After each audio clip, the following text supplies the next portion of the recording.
Welcome to our channel. Today we how to transfer crypto via Coinbase Wallet dApp browser, complete guide step by step clearly. Open your Coinbase Wallet app on your device. Ensure you are logged into your account.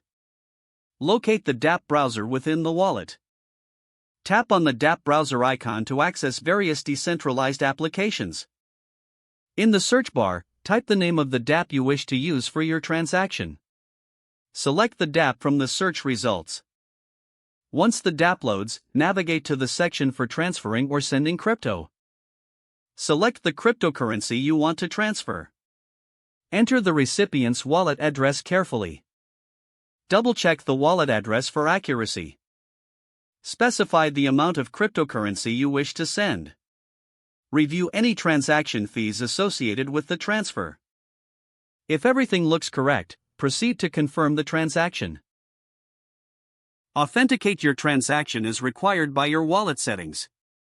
Wait for the transaction to be processed. Monitor the transaction status for confirmation. Once confirmed, you will receive a notification in your wallet.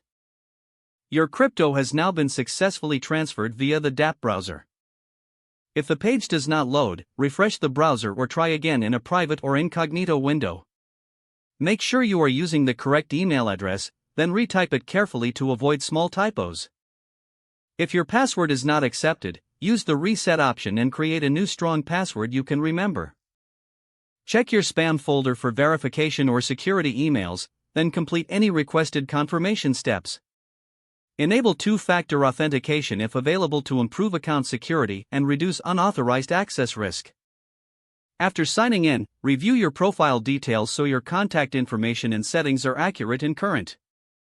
If you see an error message, note it down and try again after restarting your device and internet connection. Log out when you finish, especially on shared devices, to keep your account and payment information secure. If the page does not load, refresh the browser or try again in a private or incognito window. Make sure you are using the correct email address, then retype it carefully to avoid small typos. Don't forget to like this video and subscribe to our channel for more step-by-step tech guides.